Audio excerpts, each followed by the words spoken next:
Bueno, ¿me escuchan? ¿Hay sonido? Perfectamente. Ya. Lo, lo primero que quiero es saludar esta invitación, me siento muy honrado. Lo que inmediatamente digo es que mi apellido es Pillado Mateu, y eso no es gratis, porque Mateu fue, mi origen es argentino, un revolucionario, un Hugo Chávez de la época de San Martín. Mateu era un comerciante catalán que le armó, organizó el armamento al ejército. La propia fábrica de armamento argentina lleva hoy su nombre, de modo que yo me identifico con los militares revolucionarios, me declaro un velasquista allendista, ahí está Allende atrás en mi pared, porque creo en que hay que ensanchar la democracia con respaldo de un ejército que garantice los cambios. Si Allende hubiera tenido un partido como hay en Venezuela, no lo hubieran sacado los fascistas tan fácilmente. Entonces eso, en resumen, mi formación es marxista, luxemburguista, más que leninista, porque Rosa decía todo con las masas, nada sin ellas, y ella es la primera mujer economista política de la historia parlamentaria. Entonces yo tengo en esa vertiente del marxismo real mi fuente de mirada, pero para el corto plazo soy un allendista velasquista, en ese sentido chavista, y admiro lo que ocurre en Venezuela, y me parece abominable la distorsión en la cual ha caído incluso media izquierda peruana, no se atreven a respaldar a Venezuela, hasta el progresismo entero latinoamericano está en cuestión. Es un triunfo de la CIA, de la propaganda, de los medios alineados con el Pentágono, una cobardía, una claudicación que es una vergüenza. Entonces yo saludo y me enorgullezco de estar acá invitado. Lo primero, un preámbulo rápido, justo como decía Hugo, yo me acuerdo ahorita una frase de una revista, Occupy Democrats, que tiene hasta inversores que son responsables. Ellos dicen, son centristas norteamericanos, está Krugman y otros ahí. Ellos dicen que el poder mundial se ha corrido del 1% al 0.1% en apenas 50 años. Es decir, hay un mínimo tinglado de poderosos del gran capital que lo controlan todo. Hace 40 años, Eric, no hubiera sido posible autoproclamar a un terrorista como Guaidó presidente y tener la adhesión de 50 países reconociendo a un títere precario que para mí es un infame, un reptante lacayo, y eso no hubiera ocurrido. Europa hubiera dicho, no, este es un reptante lacayo, no lo vamos a reconocer, pero ahora lo reconocen. O sea, hay un cambio de situación, hay un cambio. Y en ese cambio está el entorno de un Estados Unidos que en el año 40 tenía menos tropas que Portugal, pero como se mete en la guerra y fabrica tanques y lo hace bien, ahora tiene un presupuesto anual de 720 mil millones de dólares, me he informado, que es la mitad de todos los presupuestos militares del mundo.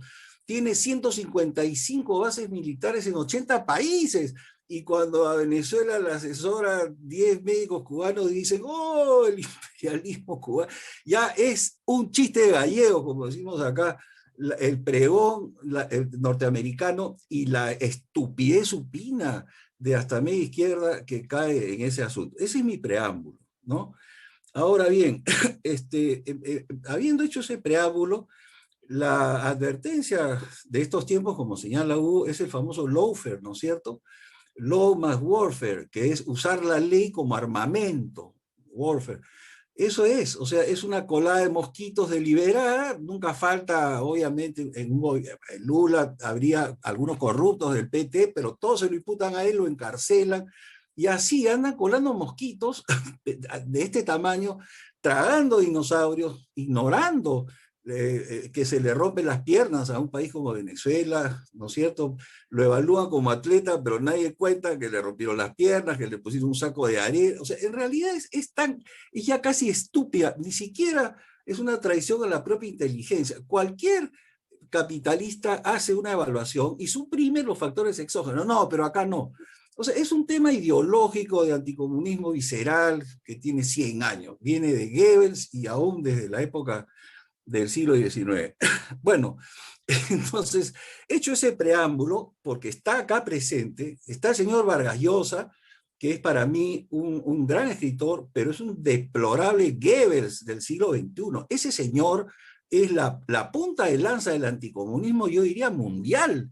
Juega con España, con el Vox, juega con Miami. Miami es pinochetista, está con Bolton. O sea, ese ser que ha devenido en un despreciable propagandero del Pentágono está acá en el Perú y ha apoyado a Keiko Fujimori, a la cual denunciaba hasta hace unos meses como lo peor, la corrupta, infame, solo por el lado de la corrupción, porque Fujimori se agarró el programa neoliberal de Vargas Llosa e implementó el neoliberalismo. Pues bien, ese señor acaba de hacer propaganda a Duque, lo ayudó, se condecoran.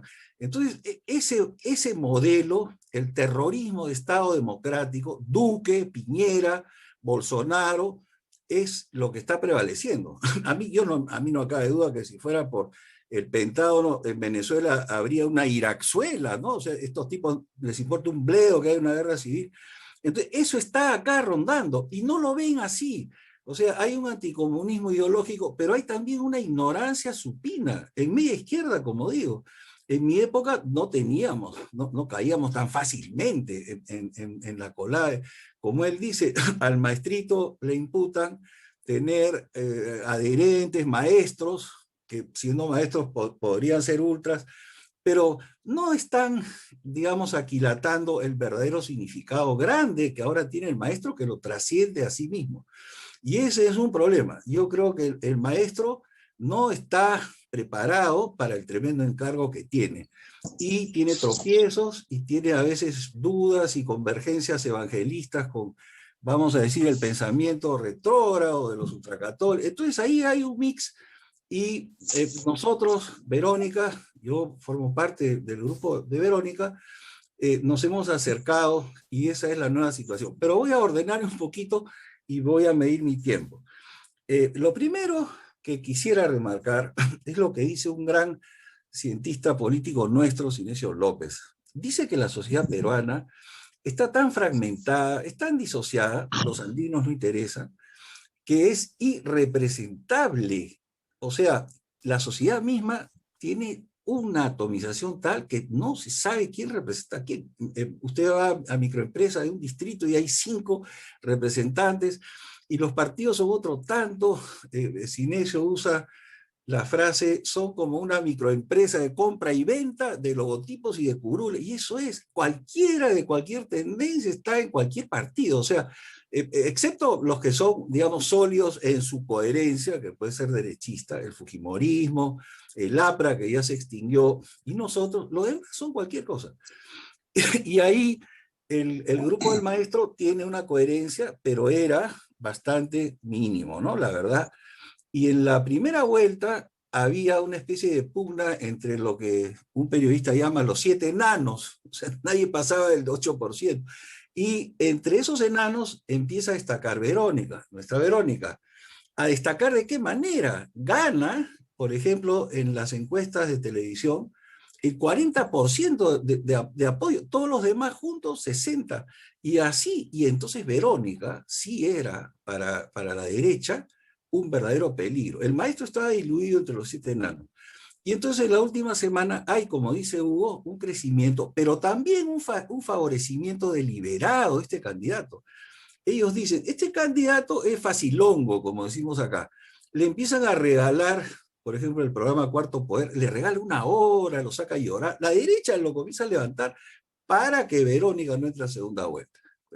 Pero no fue facilongo, porque es dificilongo. Él, como dice Hugo, encarna, para mi gusto, un sentimiento nacional de reclamo de los postergados, de rechazo al neoliberalismo marginante, con toda esa masa de marginales desocupados. Entonces, el maestro se ve pronto con un encargo gigantesco y sí tiene la formación que dice Hugo, pero sinceramente no basta, no basta. El maestro le queda grande el encargo y ahí estamos nosotros en un problema queriendo respaldarlo y está esta derecha que hasta los Levitsky, un analista, llama histérica, ha fabulado un monstruo con dientes.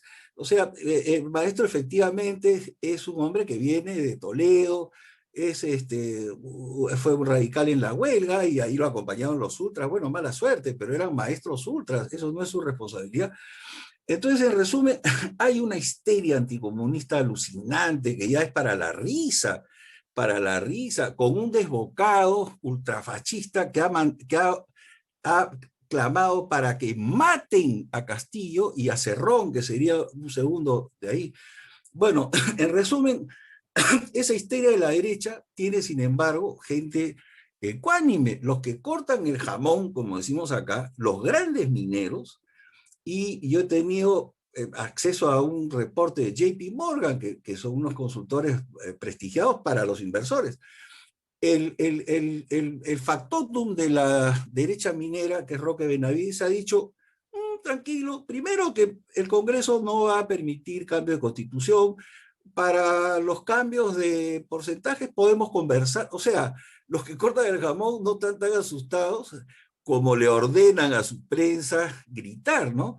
Y el JP Morgan más aún, el JP Morgan le hace un informe a los estudios de abogados de los grandes señorones e inversores y les dice, calma, calma, acá en el Congreso no hay ni mayoría, esto, el otro, les dice, calma, calma, miren, miren. Lo que yo creo es que detrás de toda la histeria están los Vargas Llosas, los Montaner, los Miamis, el anticomunismo latinoamericano, que no puede permitir que haya ni un asomo de victoria izquierdista. En Ecuador llamaron a los colombianos a difamar al candidato, en Brasil ya vieron ustedes lo que fue. Entonces, eso es para mí lo que está acá jugando, porque si los que son serios no le tienen tanto miedo, el miedo viene, para mi gusto, de ese anticomunismo hitleriano, absurdo a la vena que hay. Y el señor Vargas Llosa, que es muy elegante y realmente tiene magníficos personajes y textos,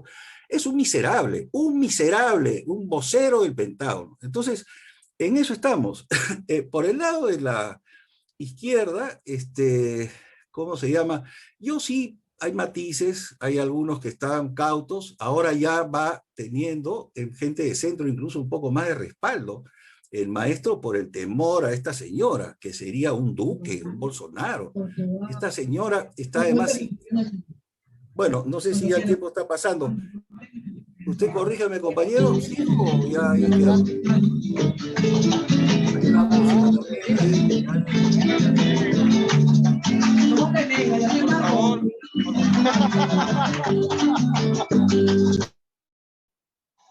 Ajá. Adelante, profesor, prosiga. Fiesta sin ron no es fiesta. Eso fue un laxo. Una pachanga, Armando. Adelante, profesor Armando, muy interesante su ponencia. Continúe. Listo. Ya, ¿hay sonido? ¿Hay sonido o no? Perfecto. Ya, listo. Bueno, estaba diciendo que dentro de la izquierda también hay matices, diferencias, y ahora se están plegando un poco más a Castillo, incluso los centristas, por el temor de este terrorismo de Estado que está ahí. Entonces ahí va el asunto. Las encuestas tramposas, alucinantes. Hay una empresa Ipsos Mundial que tiene acá un representante que es un tipo que trabaja para clientes de la Confiep, que sería Fede Cámaras. O sea, un tipo despreciable. El tipo pregunta más o menos así, ¿está usted de acuerdo? ¿Qué prefiere? ¿El estatismo con sus hijos colgados de un poste o los cambios moderados? Cambios moderados es una palabra que él le ha dictado a Keiko Fujimori, porque Keiko Fujimori estaba en el griterío negativo y le han dicho, oye, tienes que decir algo positivo, usa la palabra cambio. Entonces la hipócrita china está hablando de cambio moderado. ¿Qué cambio moderado va a ser? El cambio moderado va a ser que van a usar una metralleta con menos balas. Esa señora es despreciable, mentirosa, y las encuestas están cada vez preguntando más blando para ella, cosa que explica el acercamiento, y ahorita están casi empatados. Claro, yo tengo que decir, quizá Hugo no lo va a decir, que el maestro también comete errores. A veces ahora anda improvisando cosas que son un poco zafadas, pero bueno, ahí está el maestro y estamos con él. Quisiera nada más terminar hablando sobre los riesgos y sobre el Congreso. Creo que te pasé ahí un dibujito, si lo puedes poner. Lo pasé ahí por el WhatsApp, no sé a quién. Ok. Adelante, Lilian, vamos a compartir pantalla, por favor. Ya. Sí. ¿Se puede o si no converso nomás? No, perfecto, profesor. Ahí Ahí está. está. Ya, ok. Ok. Bueno, esto es clave, porque ahora hablamos de los riesgos, y ahí está el Congreso. Y les dije que los que cortan el jamón, como se ve ahí, nadie tiene mayoría. Es como la italiana, que todos están repartidos y siempre hay uno que inclina la balanza. Entonces, antes que hablar en detalle del Congreso, yo creo que hay dos grandes cosas a señalar. Verónica, nuestra candidata, que estaba en una postura realista, vamos a decir, con metas realistas, no está en un grado de ofrecer utopías, se ha acercado al maestro y le ha pedido puntos concretos, que renuncia a ciertas cuestiones que improvisadamente dice el maestro. Y eso ha sido un parteaguas, como decimos acá, como en la cordillera, para el Atlántico, para el Pacífico. Y ya, ahí ha habido un giro importante en el maestro, ecuanimidad, puntos focales. Y en estos días estamos conversando, hablo del partido juntos con el maestro para ver exactamente qué cosas va a firmar, afirme y todo. Sin embargo, ahí adentro el maestro tiene algunos revuelos, entonces estamos cautos y anhelando que siga en este parteaguas. Inclusive la derecha se preocupó porque dijo, uy, Verónica, la amenaza se ha acercado y ahora qué hace. Bueno, la cuestión es que ahí está el asunto con estas encuestas tramposas acercando a Keiko, más algunos errores del maestro. Entonces ahí estamos en un empate. ¿Cuál es el riesgo máximo? El golpe de Estado. Ya hay voces que dicen que si sale elegido el senderista, va a haber un golpe de Estado, porque la democracia y toda la huevada esa. Entonces tenemos ahí que estar muy cautos. No sabemos como izquierda, lamentablemente, no somos como ustedes, no sabemos qué piensan los militares, imaginan. Y los militares, el otro día salió un grupo de ex a desfilar, gritando que el comunismo no pasará, y se le imputa al comandante del ejército haber dicho lo mismo, pero eso no sé si es una imputación.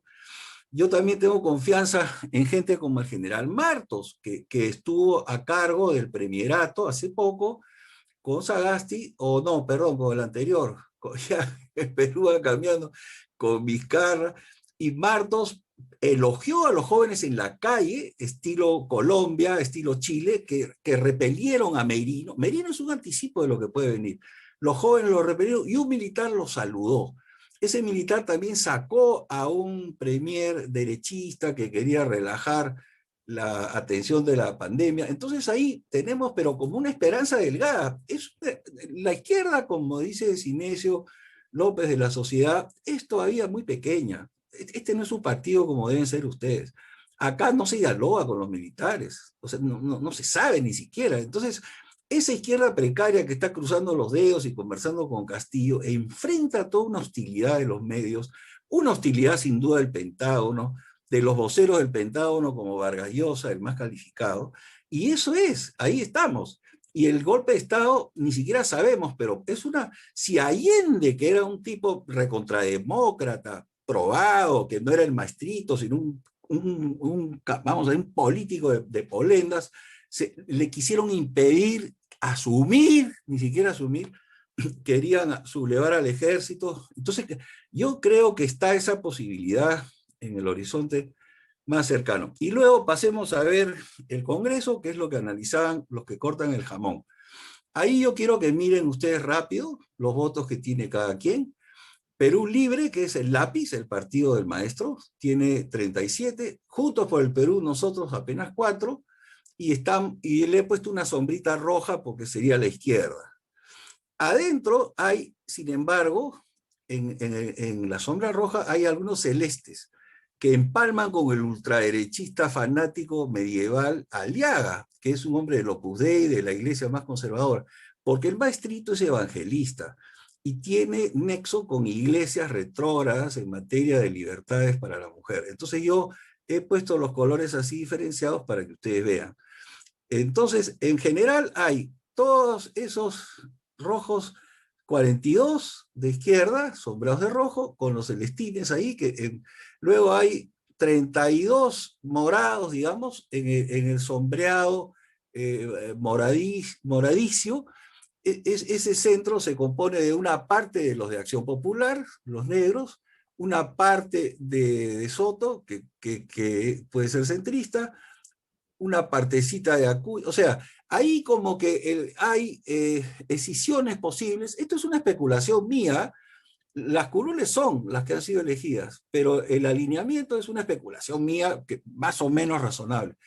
Entonces, ¿qué cosa vemos? Que los negros sombreados son la derecha, ahí está todo el fujimorismo, todo el ultrafascista una parte de algunos otros, que es Acción Popular, de Soto Avanza País. Entonces, ese es el Congreso. Y abajo está el resumen. Para votos de izquierda, 41. Para votos de centro, 32. Para votos de derecha, 57.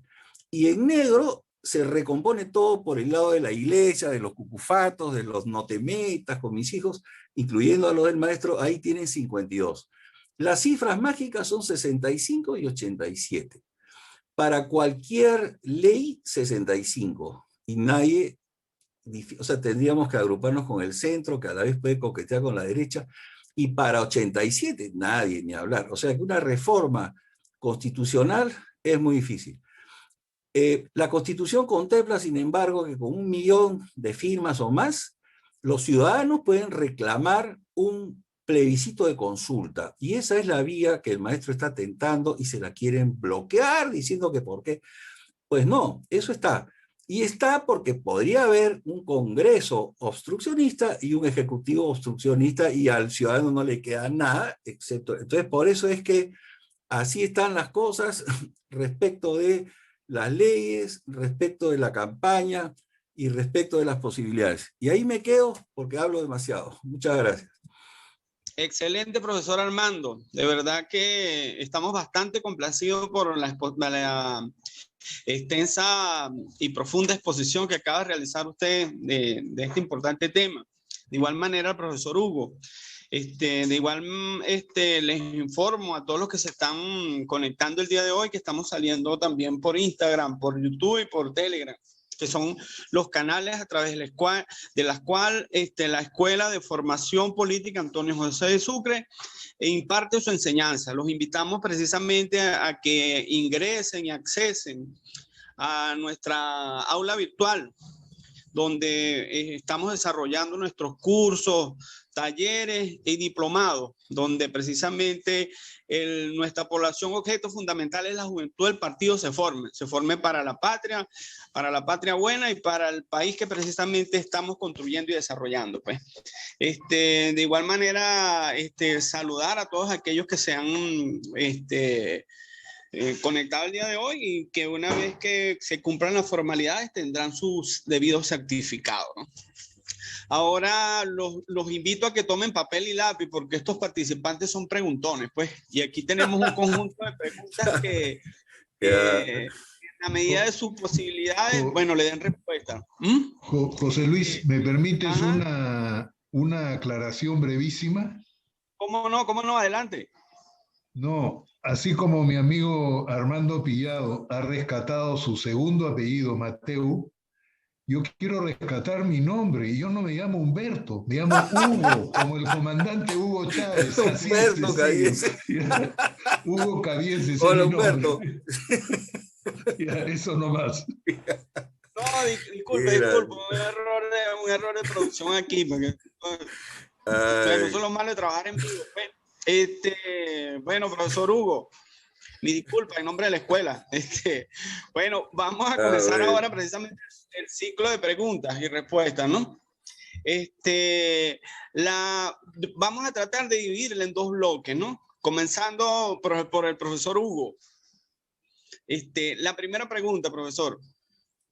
¿Cuál es la situación socioeconómica actual del Perú?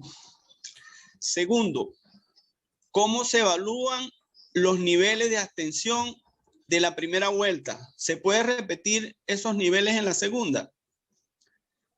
Tercera, ¿cuáles son los principales problemas con que se va a encontrar Pedro Castillo en la segunda vuelta? Cuarta pregunta, ¿permitirá la derecha burguesa que un socialista llegue al poder en el Perú? Quinta pregunta, ¿cuáles son los principales retos de Pedro Castillo si llega al poder?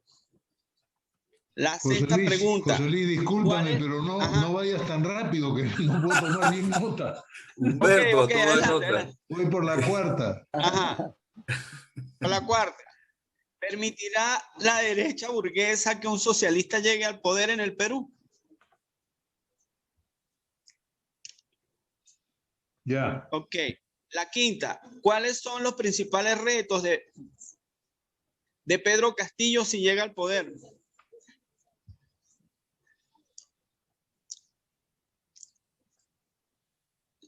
Ya. Ajá. La sexta pregunta, ¿cuál es la participación de las organizaciones sociales en la contienda electoral próxima? Listo. Esas son sus preguntas.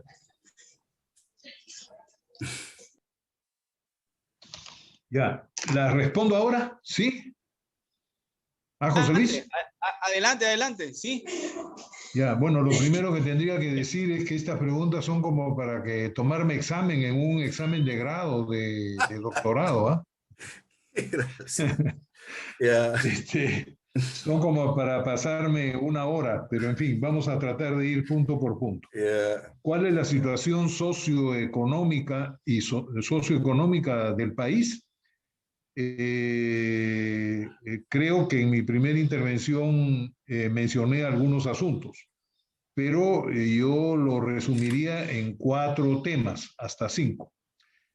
Uno primero es que tenemos una crisis sanitaria enorme en nuestro país, que hay que encararla y poner la vida por delante de las utilidades o las inversiones. Lo segundo es que tenemos una crisis económica muy profunda que no solo ha sido provocada por la pandemia, sino ya venía desde antes esta crisis económica, producto del agotamiento de este modelo neoliberal, que no solo ni principalmente es económico, sino que es una propuesta ideológica, tal como Armando ha estado buscando cómo demostrar este asunto. En tercer lugar, lo que tenemos es una crisis ambiental de enormes proporciones, ¿no? Como ustedes en Venezuela, nosotros tenemos una región andino-amazónica muy, muy grande, que ha sido permanentemente acosada por el neoliberalismo extractivista, y las consecuencias de ese acosamiento y arrasamiento de bosques están a la vista. Una situación en la cual no solo la ciudad de Lima, sino prácticamente toda la costa peruana entrará en los próximos 2 a 3 años en una situación de estrés hídrico de proporciones apocalípticas en nuestro país. Y el encaramiento de esto no ha sido adecuado con los últimos gobiernos, ¿no? Después de la caída del gobierno de Fujimori y durante el gobierno de Fujimori, porque Fujimori es el que permitió y dio pase a el conjunto de leyes que promovían lo que eran las grandes inversiones mineras, petroleras, de empresas madereras y de arrasamiento de nuestros mares. Este es un tercer elemento muy importante que tenemos. Un cuarto es el que tiene que ver con la crisis política de nuestro país. Desde el año 2016 nosotros estamos encarando un proceso permanente de desinstitucionalización, a lo cual ha contribuido enormemente el fujimorismo. ¿Por qué? Porque durante los años 2016 a 2019 el fujimorismo tenía 73 congresistas sobre 130 y bloqueaban permanentemente cualquier tipo de reforma que pudiera hacerse para institucionalizar el país, y son los principales responsables del proceso de ingobernabilidad en la cual se ha encontrado y se encuentra el Perú. Por eso decimos nosotros que es absolutamente necesario la convocatoria a una asamblea constituyente, de tal manera que esta crisis política, que en realidad es una crisis de Estado, no es una crisis de gabinete, no es una crisis de régimen político, es una crisis de Estado en la cual nos encontramos.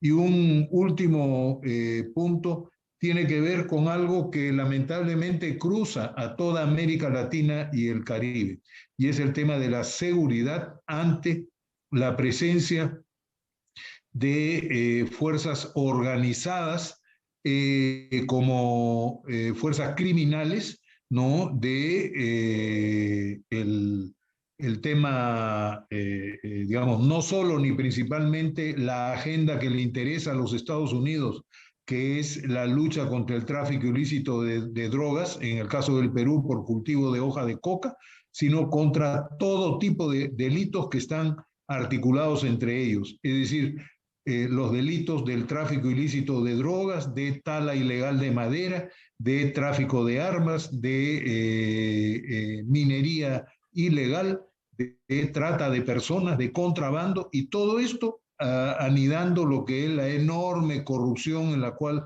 nosotros estamos.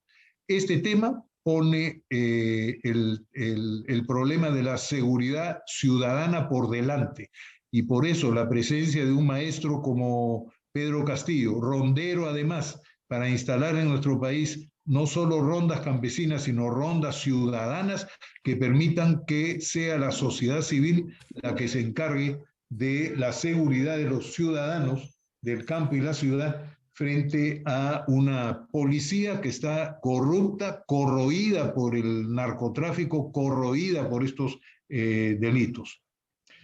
Abstención en la segunda vuelta. Yo creo que va a ser menos que lo de la primera vuelta. En la primera vuelta, entre abstencionismo, es decir, que no fueron a votar, más voto nulo y voto viciado, ¿no? Ha habido, el voto nulo es cuando se equivoca las personas a la hora de marcar. Ahora se van a equivocar menos porque antes habían 18 partidos políticos y no sé cuántos centenas de candidatos a congresistas, y en la primera vuelta se elegía Congreso, y entonces había una gran confusión y por lo tanto muchos votos se anulaban.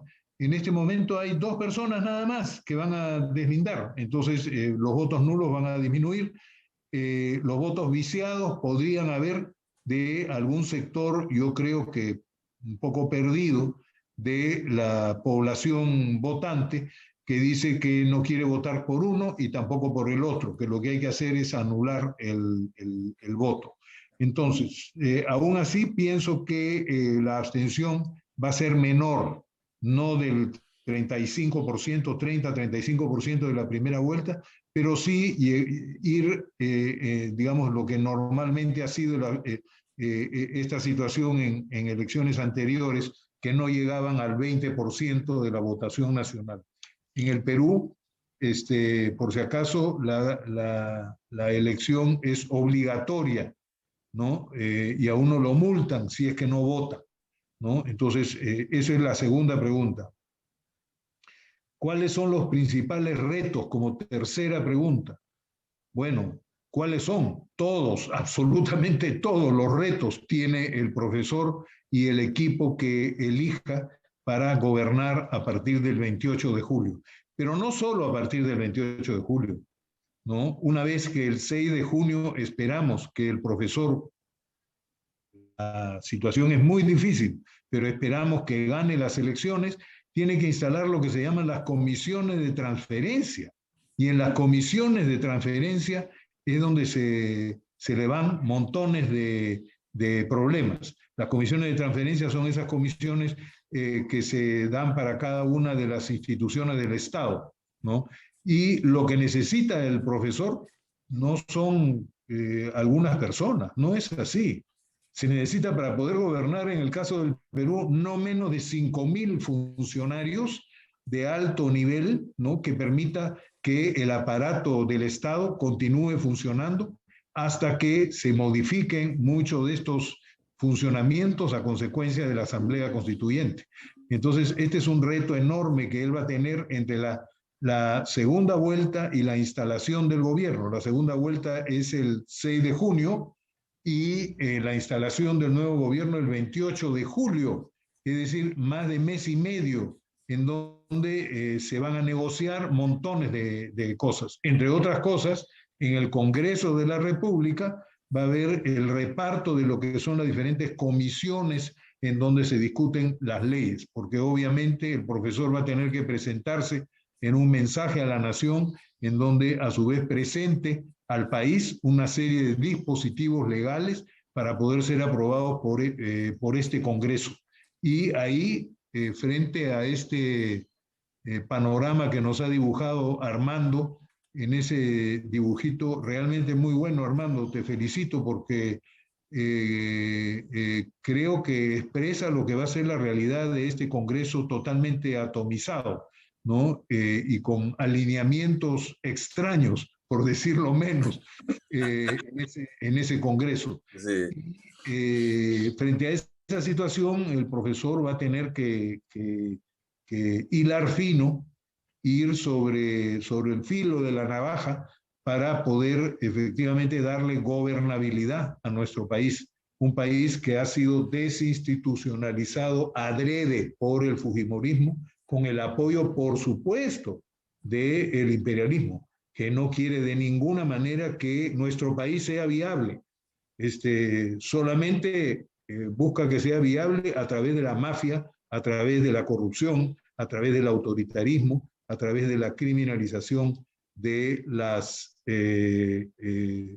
movilizaciones sociales, de las luchas sociales, como está haciendo Duque en el caso de Colombia, como hizo Piñera y sigue haciendo ahora en el caso de Chile, y como se ha hecho en el Perú en los últimos 5 años y desde mucho antes, y durante los 10 años del gobierno del fujimorismo, ¿no?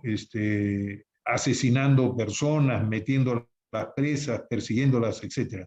Entonces, ¿cuáles son los principales retos? Todos estos retos tiene en sus manos el profesor y, por supuesto, lo va a hacer de cara al pueblo, como él mismo dice, y rindiéndole cuentas al pueblo. Creo que una frase de nuestro amigo Evo Morales era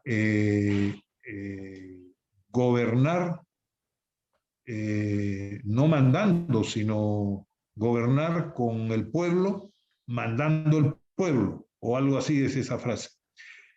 El cuarto punto es si se permitirá un socialista al poder en el Perú.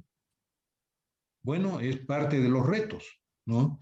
Pero Castillo probablemente no tiene una formación socialista stricto sensu, ¿no? En la línea de Rosa Luxemburgo, como Pillado y como yo también, no solo en esa línea, sino en la línea de José Carlos Mariátegui, en la línea de José María Arguedas, que son personas peruanas, el primer socialista de nuestro país y el fundador del Partido Socialista fue José Carlos Mariátegui, y el interpretador de lo que es las reivindicaciones de los pueblos indígenas y de los serranos en nuestro país fue José María Arguedas. Yo soy mariateguista, arguediano, ¿no es cierto? Que es la forma de ser marxista en el Perú, ¿no? Marxista rosa luxemburguista, como Armando.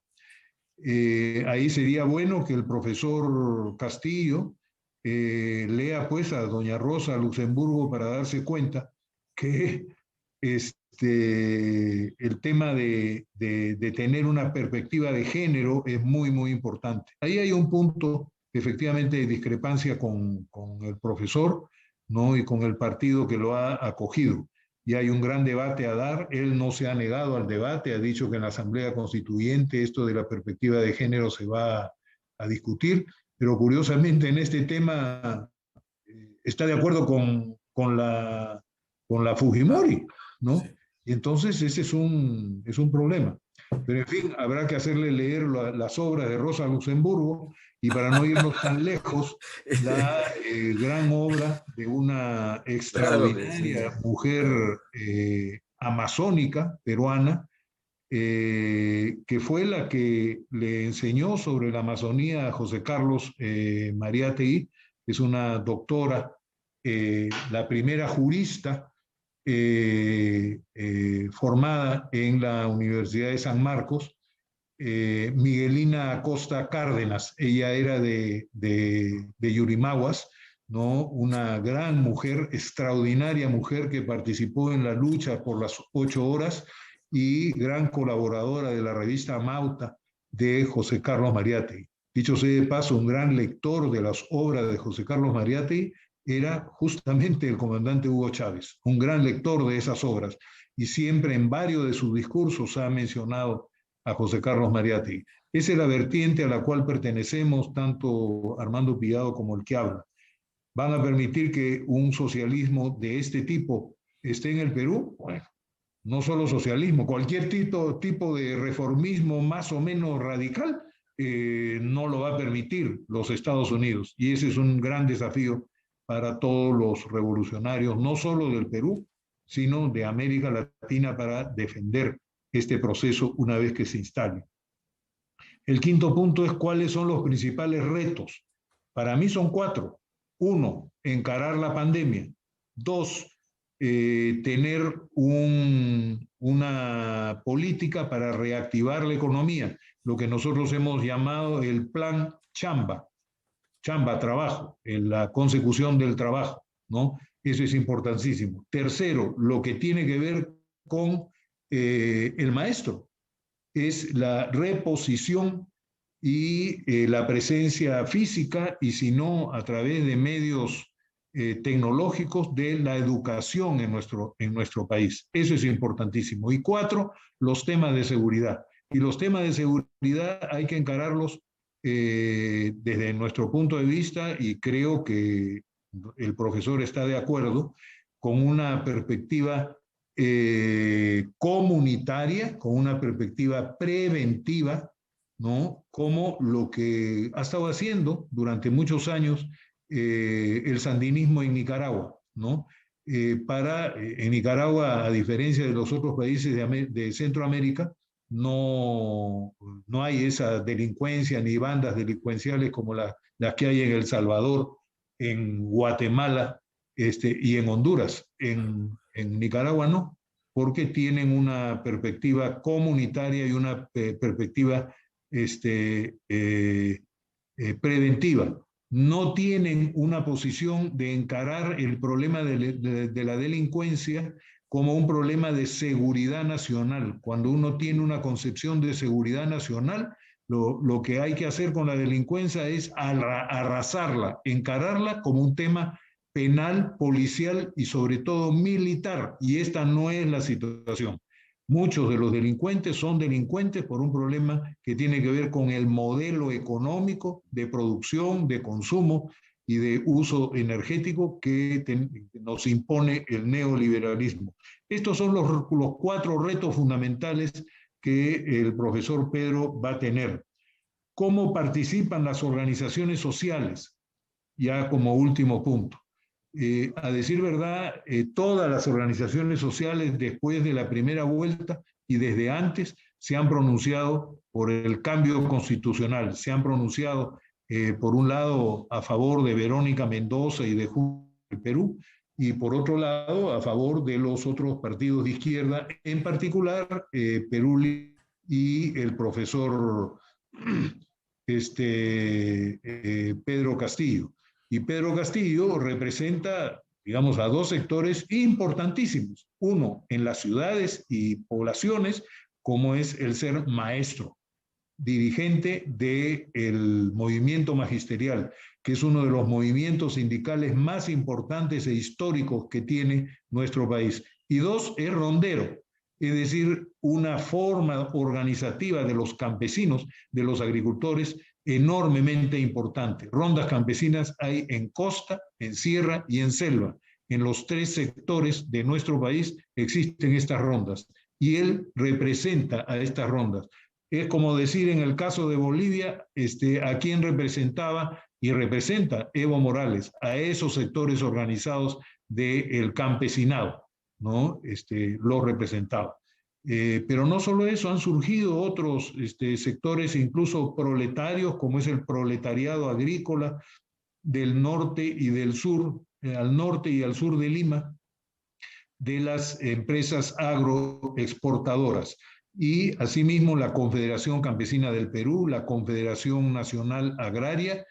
Dicho sea de paso, Armando y el que habla somos asesores formalmente constituidos de la Confederación Campesina del Perú, que es una de las confederaciones históricas de nuestro país, y varios de nuestros amigos y compañeros, el mismo Armando, a través de una ONG que se llama el Centro de Asesoría Laboral, ha asesorado a la Confederación General de Trabajadores del Perú, que fue fundada nada menos que por José Carlos Mariátegui, ¿no? Y esta CGTP le ha dado su apoyo también a don Pedro Castillo.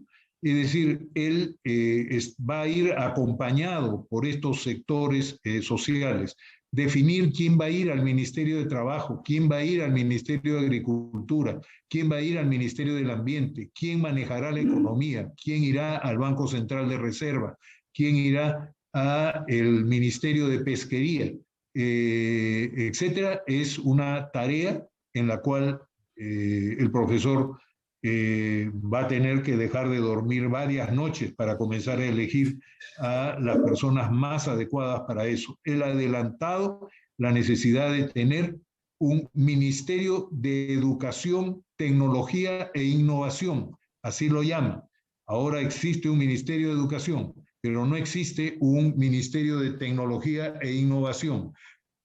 Tenemos indudablemente que innovar de tal manera que nuestro país se industrialice y haya diversificación productiva y que dejemos de estar exportando piedras, que es lo que estamos haciendo ahora, ¿no? Piedras llenas de metales que son extraídos de esas piedras por otros países, China entre otros, ¿no? Y ellos se quedan con esa riqueza contenida en esas piedras. Nosotros tenemos que industrializarnos, ¿no? Y diversificar nuestra economía. Una diversificación que incluye lo que es el apoyo irrestricto a lo que es la agricultura familiar campesina. Seguramente ustedes saben que el Perú, entre otras cosas de las que se enorgullece, es de su gastronomía, pero no hay gastronomía sin el respeto a lo que es la agricultura familiar campesina, el respeto a lo que es la agrodiversidad, que respetan nuestros héroes. Comenzó uno muy conocido internacionalmente como Gastón Acurio. Él ni siquiera quiere que le chef, dice yo soy cocinero y como cocinero estoy articulado a lo que es la agricultura familiar campesina, que alimenta al 75% de alimentos de nuestro país a nosotros. Bueno, he agotado las 6. Muchas gracias. Gracias, José Luis. Ajá. Excelente, profesor Hugo. De verdad, nos damos por servido en la manera como contestó sus preguntas y consideramos que cubrió con los objetivos que realmente las personas que hicieron las preguntas lo interfirieron, ¿no? De seguidamente vamos a escuchar al profesor Armando. Seguimos para contextualizar un poco, analizando las perspectivas de la izquierda en la contienda electoral del 2021. Analizamos específicamente en el primer bloque las posibilidades precisamente de que el profesor Pedro Castillo llegase al poder. Ahora vamos a comenzar con el profesor Armando y vamos a invitarlo a que tome papel y lápiz. La primera pregunta es: ¿qué pasará si Keiko Fujimori gana las elecciones? Esa es la primera. La segunda pregunta: ¿cuál es la posición que tiene la izquierda peruana en relación con la revolución bolivariana? Porque hay izquierdas y izquierdas, ¿no? La tercera: ¿quiénes son los sectores que están apoyando a Pedro Castillo? La cuarta pregunta: ¿cómo garantizar que si Pedro Castillo gana no se convierte en un Toledo o un Humala cualquiera?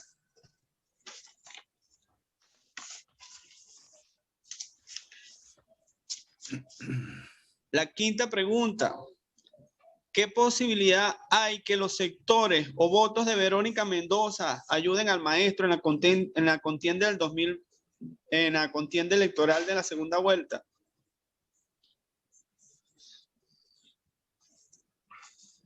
La quinta pregunta. Decía usted, profesor Armando, si le queda grande el encargo al maestro, ¿cuál es la salida entonces? ¿Elegir a la Keiko? Y la última pregunta, ¿es una ilusión entonces la posibilidad del triunfo del maestro Pedro Castillo? Ya que según las encuestas, la Keiko está subiendo como la espuma en los últimos días. Adelante, profesor Armando, lo escuchamos. Ya, muchas gracias. Bueno, vamos al grano. ¿Qué pasaría si Keiko gana? Bueno, yo creo que pasaría Colombia, vamos a ponerlo así.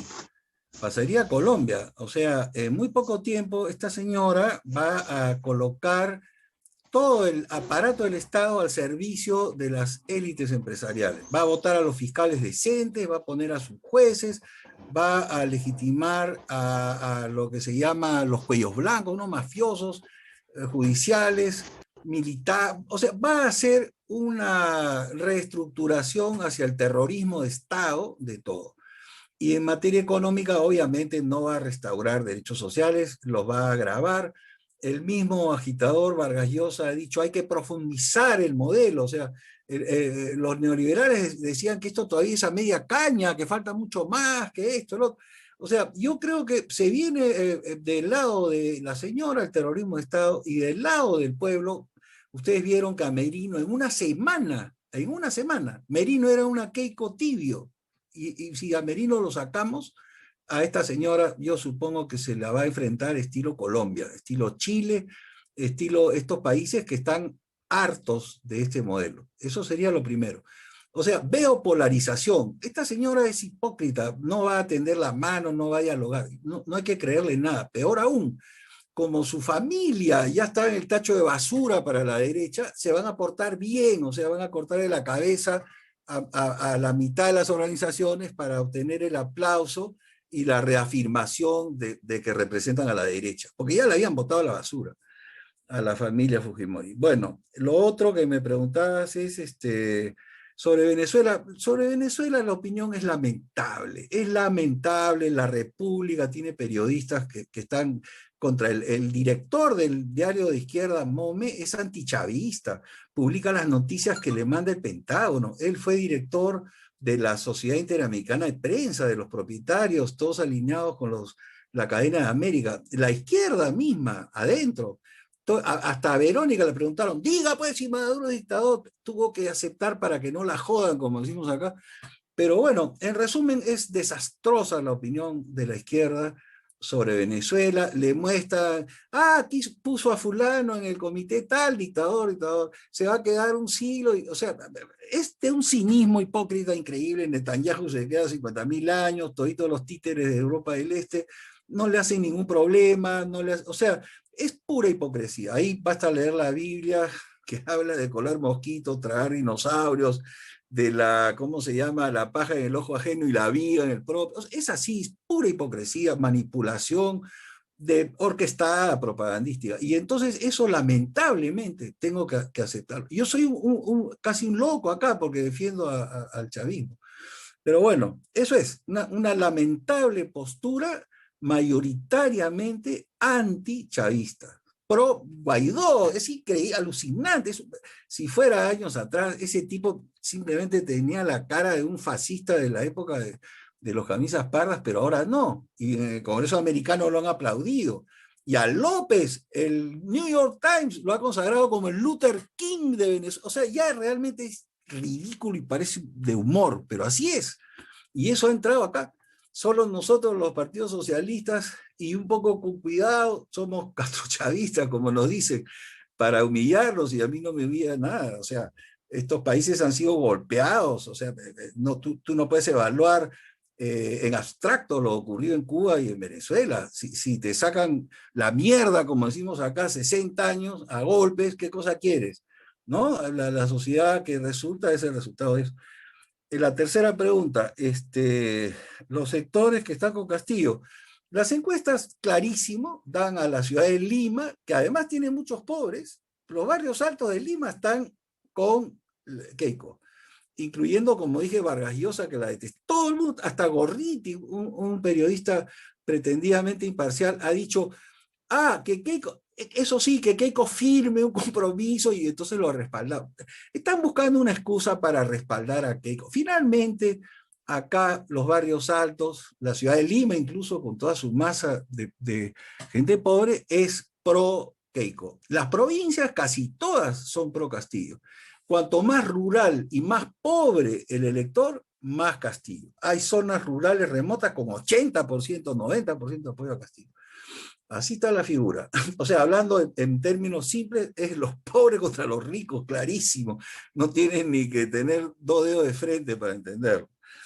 Luego, Toledo. Que se convierta en Toledo es muy difícil, es muy difícil, es muy difícil. Yo no creo, o sea, obviamente en la especulación cabe. Toledo simplemente se resistió al fujimorismo, la hizo bien, pero era cualquier cosa, pues, y devino en lo que devino, y se robó 20 millones de dólares. Y Humala lo mismo, venía, es militar y está ahí, y Vargas Llosa lo obliga a suscribir el respeto a la democracia, así es el eufemismo para ser derechista, ¿no? A una democracia del capital, elitaria, pero bueno, firmó. Y dicho sea de paso, Verónica y Javier Díaz Canseco, un revolucionario que es un paradigma para nosotros, entraron gracias a Humala, con disgusto de Humala, pero entraron. Y apenas hubo un primer gabinete donde el cual estuvo Hugo. Hugo fue viceministro de Ambiente. Duró 9 meses, 8 meses. Le cortaron la cabeza rápido a ese. Entonces, eso fue Humala, eso fue Toledo. No sé, pues Castillo tiene otros compromisos, y es para mi gusto un poco más firme, ¿no? No se va a doblar, eso creo yo. Él, no sabemos todo el tinglado cómo se va a mover. Luego, sobre Verónica, bueno, desde el punto de vista de votar por el lápiz, todos vamos a votar por el lápiz, aún sin la aproximación de Verónica. Es clarísimo, el voto firme desde el primer día por el pata. El pata, decimos acá al amigo. Todos por el lápiz. Pero lo otro ya es distinto. Gobernar, ahí se está conversando. Porque también puede suceder que, como decimos acá, nos podamos quemar. Es decir, no solo eso, sino que a lo mejor no nos gusta lo que va a hacer el señor y no sabemos quiénes se van a mover. En el Perú, la izquierda ganó 1/3 del Parlamento, incluso la izquierda radical en los años 80, en la Constituyente del 79, que dicho sea de paso fue la que recién le dio voto a los analfabetos. Imagínense el atraso de este país. Desde el año 79 tienen voto los analfabetos. Vos Velasco, gracias a Velasco. La cuestión es que esa izquierda fuerte, incluso radical, que era 1/3 y sonaba con Hugo Blanco, o sea, olvídate, ahí estaba, por decir, el Che Guevara en la Constituyente, o sea, era alucinante. Ahora se desvaneció. ¿Cómo se desvaneció? Por Sendero Luminoso, que es una banda, para mi gusto, fanática, aparecen en el ISIS y se sienten con derecho a matar al que se les opone, mataron a comunidades, es puro fanatismo para mi gusto. Ese fanatismo que atacó incluso a dirigentes de izquierda y los asesinó, incluyendo a Díaz Canseco, desprestigió a la izquierda. La bandera con la hoja y el martillo, ya olvídate, la esconden, pero de qué manera es abominable. Ese señor quemó indirectamente a la izquierda. Y el aprismo, que es un socialismo traicionado muy rápido, en los años 50 ya se vendió al imperialismo. Sin embargo, con Alan García hizo fintas, llamó a unos argentinos de izquierda, y entonces él quiso identificarse como izquierdista y en algún grado lo logró. Y eso fue también hiperinflación, etcétera, ni siquiera con boicot americano, por puro desastre, porque no previeron cosas, porque eran unos ladrones, se robaban los dólares para importación, se los robaban. O sea, el aprismo es delincuencial, la parte traidora al socialismo. Entonces, ese fracaso aprista más Sendero, en los años 90 ya éramos una pulga nosotros, chiquititos votos. Tan chiquititos que Díaz Canseco sacó 0.5% en el año 2006, imagínense. Es gracias a haber hablado con Humala que se revive la izquierda en el año 2011. En el 2016 Verónica saca 18, pero con una cuota de regalo, porque el jurado bloqueó dos partidos centroderechones, bloqueó a Acuña y a Guzmán, y eso era una masa como Verónica estaba en 5 o 6, y con esos votos, ¡boom!, subió, casi entra a segunda vuelta, pero todavía eso era inorgánico, era así nomás un ánimo de votos, no era partidario, y ahí, desde ahí en adelante sí se ha puesto, nos hemos puesto a construir partido lentísimo, entre los 7 enanos somos los menos enanos, pero nada más. Entonces ahí tenemos toda una tarea histórica por volver a la izquierda, aquella de los 70, 80, que inclusive no fue gran cosa, no era Chile, Chile era un monstruo enorme, o el PT. Eso es lo que nosotros, ¿cómo se llama?, vemos. Y la pregunta focal, no va a ser lo que hizo Toledo. Le van a dar en todo caso un golpe de Estado, porque justamente no va a hacer lo que hizo Toledo. Sería ese el peligro, ¿no? Entonces, bueno, Vero, los votos de todas maneras, y el cogobierno, vamos a ver, ahí está justo la discusión. Hoy día creo que hay una decisión. Vamos a ver qué pasa. Después, un compañero ironizaba, decía que como le queda grande el encargo, que yo más o menos estoy recomendado votar por Keiko. Por favor, compañero, estamos evaluando la realidad, ¿no es cierto? Que le quede grande el encargo no quiere decir votar por Keiko. Ese es un problema de la lógica del compañero que está fuera de foco. Luego, finalmente, ¿qué cosa se dice acá? No me acuerdo la última pregunta, pero bueno, en resumen, enfrentamos como país y como América Latina el riesgo del terrorismo derechista de Estado. Y como dice Boaventura, no me acuerdo su apellido, un pensador portugués, el neoliberalismo para irse va a patalear y va a disparar feo. Ahí estamos, compañeros, ustedes y nosotros, nada más. Bueno, excelente el ciclo precisamente de respuestas, de preguntas y respuestas. Sabía que en este lapso precisamente íbamos a sacar lo mejor de estos dos excelentes ponentes que hemos tenido el día de hoy.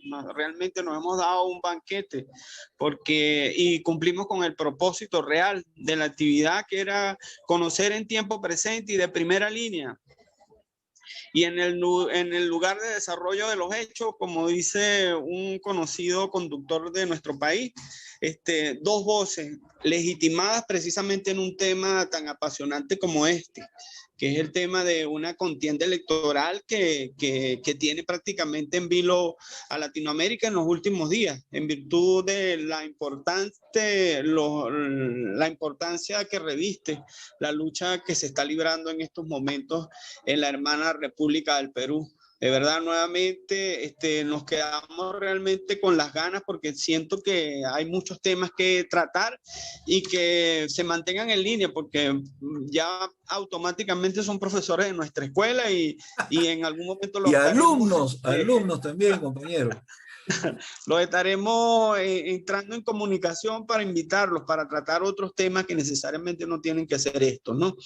Igualmente a los participantes que se mantuvieron conectados el día de hoy, sabemos los problemas de conexión que existen actualmente en el país. Sin embargo, bueno, se mantuvieron allí al pie del cañón, escuchando este importante conversatorio.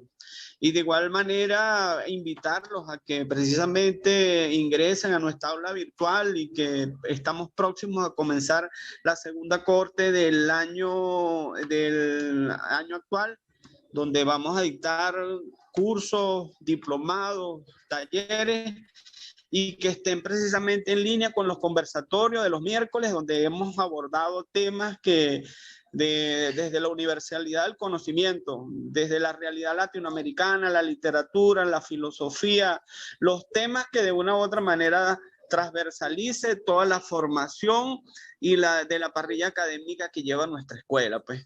De verdad, en nombre de la Escuela Antonio José de Sucre, le queremos agradecer a todos su presencia y desearle buenas tardes, pues, y que viva la patria.